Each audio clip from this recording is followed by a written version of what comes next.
Eguerdi on deneri, beraz. Etxe bizitzaren gaia, maluruski, errango nuke, Ipar Euskal Herrian ez dago berria. Ni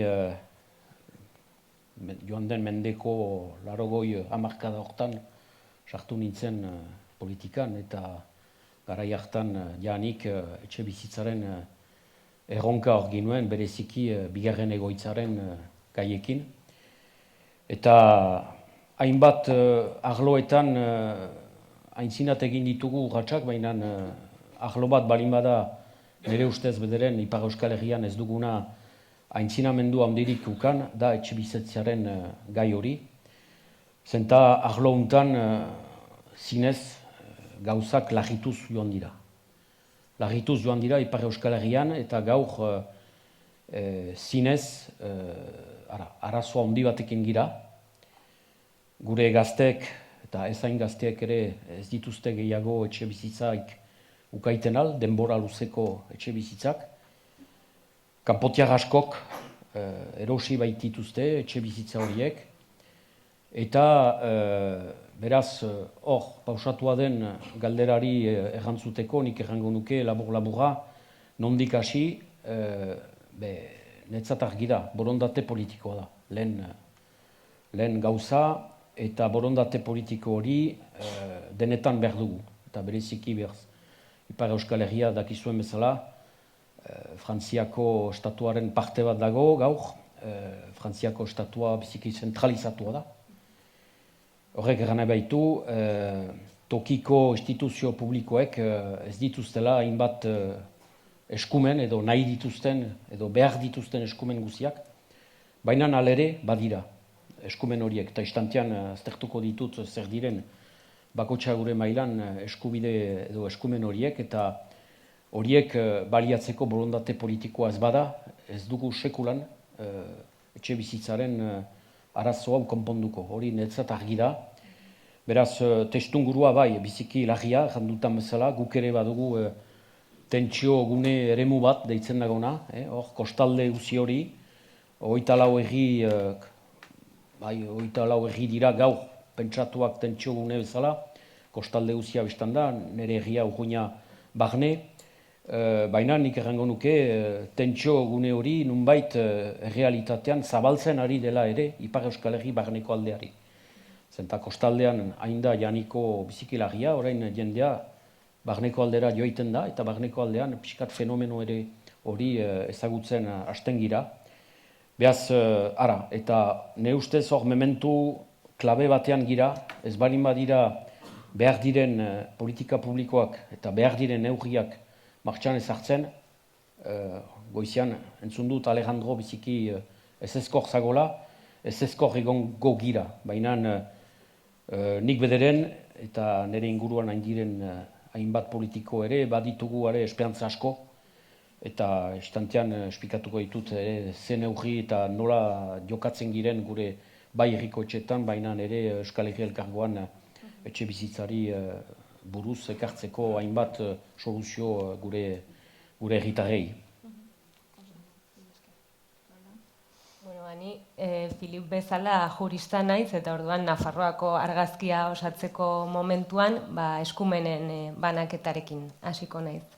Lorafnaren arabera, Nafarroako autonomia estatutuaren arabera, Nafarroak eskumen osoa dauka etxebizitza politikak egiteko, baina ezin dugu ahaztu etxebizitza politika publikoak egiteko beste gai askok gurutzaten dutela, izan finantza sistema, izan estatuak regulatzen dituen beste materia batzuk. Adibidez, estatu mailakoa delako lurzoruaren legea, estatu mailan ere arautzen direlako hipotekak, Europa mailan arautzen direlako interes tipoak eta bat.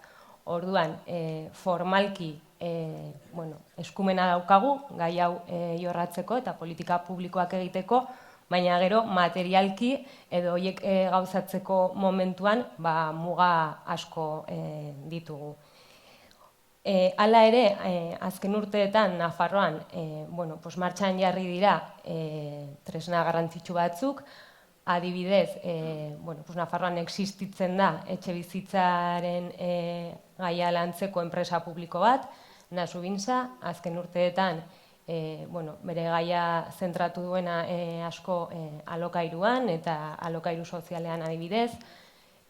Nafarroa izan da ere bai biztanleko etxe bizitza babestu gehien zuen autonomia erkidegoan, Espainiar estatuan, hala ere oso urruti ongizate tasa altuagoak dituzten Europako beste herrialde batzuekin alderatuta, baina azken urteetan eta are gehiago azken hilabete hauetan ikusi dugu datu edo indikadore askok okerrera egin dutela. Hitz egin da, goiz honetan zehar, etxe bizitza espekulaziorako beste tresna bat bezala egikarituta dagoela gure gizartean, eta Nafarroan ere horren zantzu batzuk ditugu. Azkenengo urtean, 2003 eta 2024 bitartean, alokairuaren prezioak ez beste 6ko igoera izan zuen Nafarroan. Baina hau gero eramaten badugu, lurreratzen badugu herriz herri, ikus ditzazkegu oso deigarriak diren datu batzuk. Adibidez, Baztanen 2018 eta 2023 urteen artean alokairuaren prezioak 128 igo zen. Etxe bizitzaren prezioa ere maximo historikoetan dago eta estatuko median baino modu altuagoan hazten ari da, eta kasu honetan ere gero herriz herri aztertzen ditugunean datuak, egoera diferenteak daude, baina beste adibide bat ematearren Burlatan epe berdinean 2018 eta 2023 bitartean etxe bizitzaren prezioak 171 egin zuen gora. Eta gazteek soldataren 170 bideratu behar dute gaur egun etxe bizitzara Nafarroan emantzipatu ahal izateko. Sistema publikoak eskaintzen duen etxe bizitzari dagokionez, ez da inolaz ere nahikoa egun dagoen eskaria asetzeko, alokairuaren kasuan 1% ingurukoa da eskaintza publikoa, eta salerosketa 8%, beraz inolaz ere ez dugu asetzen dagoen eskaintza maila. Hala ere, badugu gaur egun tresna juridiko garrantzitsu bat, egoera honetan neurri batzuk hartzeko. Esan dudan bezala, muga asko ditugu, ez dugu burujabetza osorik gai honetan, naiz eta eskumena printzipioz osoa den, beste gai askok gurutzatzen dutelako etxe bizitza politiko publiko sakon bat egiteko aukera. Baina badugu gaur egun lege bat 2010ean onartu zena, etxe bizitza eskubiderako legea gainera izena duena, eta gero 2022an eta 2024an aldaketa sakon batzuk izan dituena.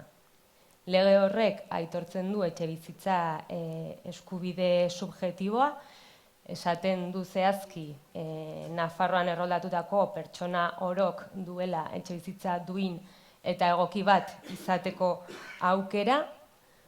Gainera, aurre ikusten ditu hemen ja komentatu diren tresna batzuk, baina alokairuko eremu tentsionatuak izendatzeko aukera, etxe bizitza hutsei politika fiskalaen bitartez errekargo batzuk jartzeko aukera, eta tanteo eta atzera jotzeko mekanismo baten bidez, babes ofizialeko etxe bizitzak erosteko aukera.